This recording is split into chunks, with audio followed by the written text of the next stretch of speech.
The Brain Remembers, Neuroplasticity, Dementia, and the Power of Hope. Imagine holding a family photo album.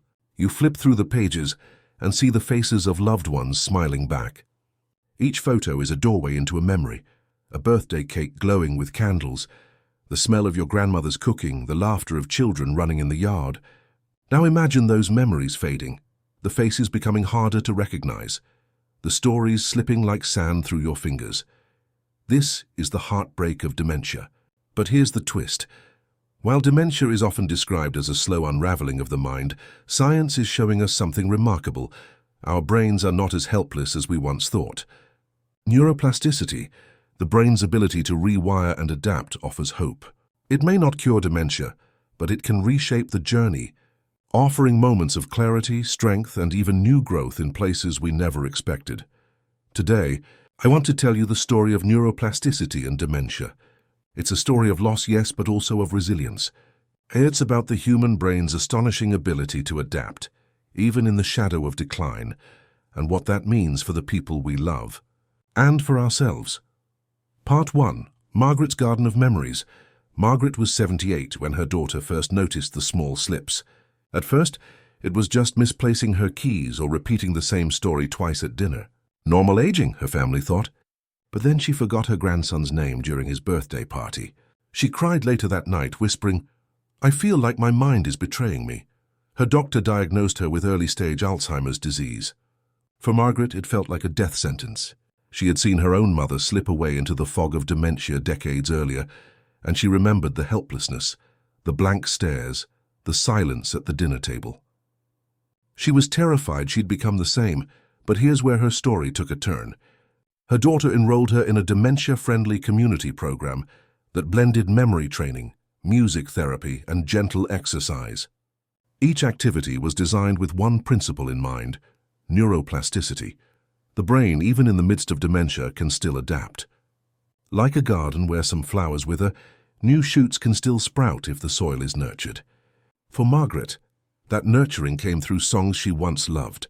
Singing old hymns reawakened words she couldn't recall in everyday conversation.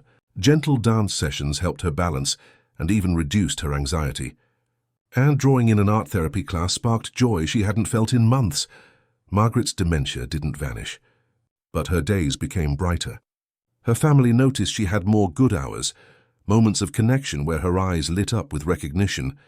Neuroplasticity didn't cure her, but it gave her dignity, presence, and a sense of self. Part 2.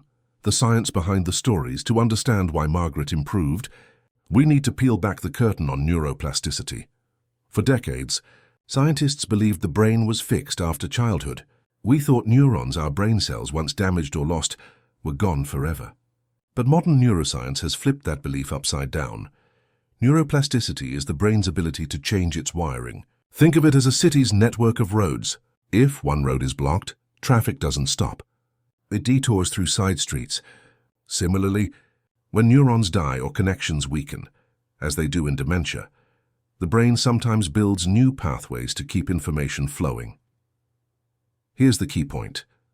While dementia involves physical brain damage, neuroplasticity means the brain can still fight back. Music therapy reactivates old neural circuits tied to rhythm and memory. That's why patients can sing entire songs, even if they can't form sentences. Exercise boosts blood flow and stimulates growth factors, which help neurons form new connections. Learning new skills like painting or dancing encourages the brain to grow alternative networks, bypassing damaged ones. This doesn't mean dementia is reversible, but it does mean the brain isn't powerless. It's like a forest after a fire. Some trees are gone, but new growth can still emerge in unexpected places.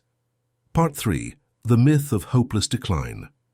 There's a dangerous myth surrounding dementia, that once diagnosed, there's nothing left but decline. Families hear this and think, what's the point of trying? But research tells a different story. Studies on cognitive reserve, the brain's backup system, show that people who engage in mentally stimulating activities can delay dementia symptoms by years. Think of it as building savings in a mental bank account. The more reserves you have, the longer you can buffer against decline. Take bilingual individuals, for example. On average, they develop dementia symptoms 4 years later, than monolingual individuals. Why? Because their brains, trained to switch between languages, have built strong, flexible pathways that provide resilience. Even after dementia begins, stimulation matters. Patients who engage in structured activities, gardening, puzzles, storytelling, often maintain better function than those who don't.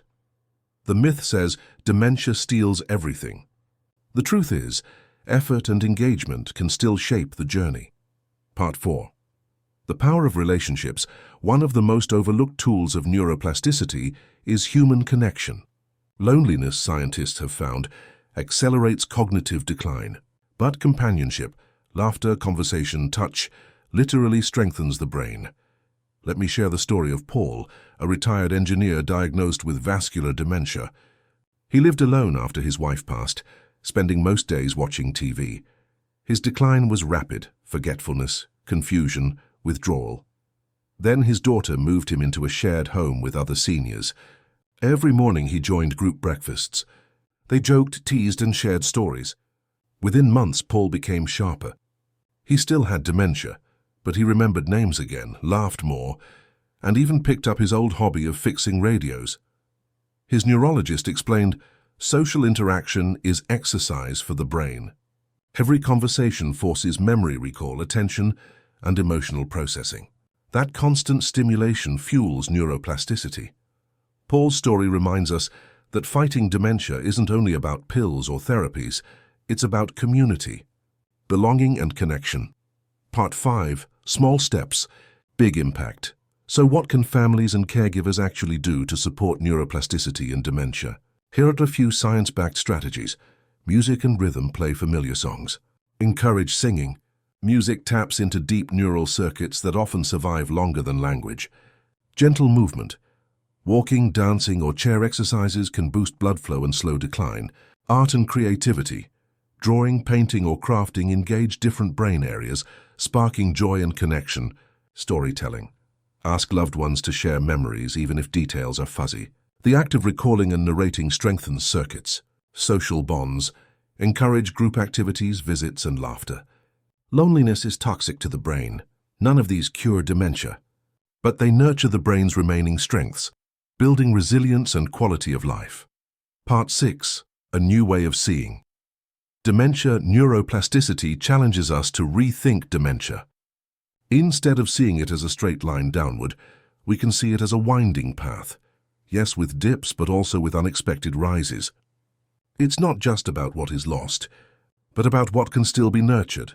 Margaret's singing, Paul's radio tinkering, the grandmother who paints vibrant pictures, though she forgets her children's names. These are not trivial. They are proof that identity, joy, and connection can survive. Dementia may dim the light, but neuroplasticity keeps sparks alive. Closing message to viewers: if you or someone you love is facing dementia, remember this: the brain is never truly finished growing. Neuroplasticity is proof that we are wired for resilience. Even in decline, there is room for beauty, growth, and connection. And if you found hope in this story, if it made you think differently about dementia and the brain, we invite you to join us on this journey. Subscribe to our channel for more powerful stories, Science Explained Simply, and tools to help you and your loved ones thrive. Because together, we can keep those sparks alive.